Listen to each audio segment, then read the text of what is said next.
Kristin Hong, Coordinator of International Programs, and we're going to talk a little bit about what the upcoming year is going to look like. So thank you for coming in. Really appreciate it. Me. So let's get started. Where were we at this time last year? Where were we? We were in limbo. We weren't sure if we were even going to travel anymore or for the school year, and we were able to travel a little bit in the spring and summer, but now we're full speed ahead. Awesome. So what does full speed ahead look like? Well, first we're hosting our French exchange, so this will complete our French exchange program. Our students travel there in June, and we're excited to have them during homecoming week here. And then we're gearing up to host again in January, host our Spanish exchange. We'll host our Japanese exchange in February. And then in March, we'll start traveling during spring break. During spring break, we'll have our Spanish exchange travel to Spain, and we'll have our Rome program back this year too. Oh, awesome. So that is open to all students, anyone who's interested in history, travel, adventure, Latin. Who's leading that Rome program? Miss Kendall and Miss Greenland. Awesome. So. That'll be really fun. And the others, they're all existing partnerships that we have with school, with the exception of London, which is new, right? Right. We've got our new London exchange. They're going to visit us in April. That's with the Allian School. We feel really lucky to be working with them. And then we'll send students there in June. Awesome. So, yeah, that'll be fantastic. We also have a few other smaller programs. Mr. Dixon's going to be running his art history again in April.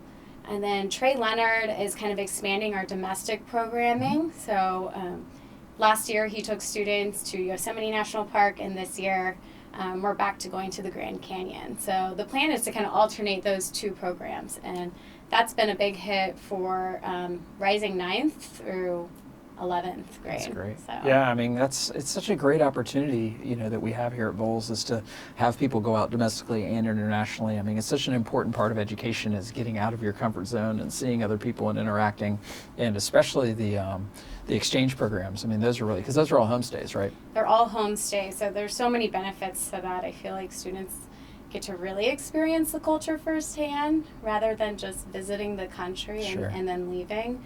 And then getting to reflect on their own culture when they get to host. I think a lot of people kind of forget about that part, or it's a second thought. So. Without a doubt. And then sort of looking ahead, not for this year, I'm going to put you on the spot a little bit. Any potential programs down the road, like dream programs of other places? So what are some of those look like? Dream programs. We'd really love to start a civil rights program. What would that look like? Road trip through the South. See a lot of the monuments and museums. There's a lot of good resources out there, so hoping to tap into that. We also have something in the works for Peru. Oh, wow. It may be able to pop up this year, if not, hoping for next year. So obviously information is there in Schoology, as you said, and then who can go on these various trips? Yeah. Like who are they open to? They're open to almost all upper school students. It depends on which program. So our spring break programs are going to be open 9th through 12th grade because they're before graduation. Mm-hmm. For our Spanish exchange, we do recommend that you have a level of Spanish because you will do a homestay. As I said, with Rome or even with London, anyone who's interested in art, travel, history, culture should apply. So London exchange will be 9th to 11th grade because that will be after graduation. Right. That makes sense. For programs like Yosemite or Grand Canyon, anyone who really enjoys hiking and camping and rock climbing, all that stuff. That sounds fun. Yeah. I'm gonna have to find out when that one is. And then what's the easiest way for students to find out about this? So for students, we've got flyers all over campus. We're posting on Schoology. We'll have informational meetings. Our big one's coming up at the end of September for all of our travel programs. And then we kind of get started with the application process. For sure. What's the application process look like? Yeah, so if you come to the informational meeting, we'll have all the applications there. If you can't make it to the meeting, you can come by and see me or just ask any teacher, and we'll have applications ready. Applications will consist of kind of a questionnaire, and students will have to reflect on why they want to be a part of this experience.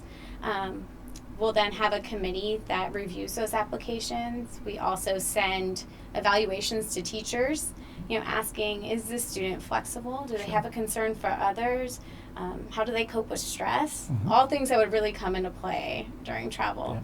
Yeah. Well, anyway, thank you. This is a huge body of work. I know that it occupies a lot of your time. Really appreciative of all the work that you put into it, because it's great opportunities for our faculty and our staff, and hopefully you'll get to travel some too. Yeah, absolutely. Thank you for having me. Anytime. And thanks to everybody out there for all that you do.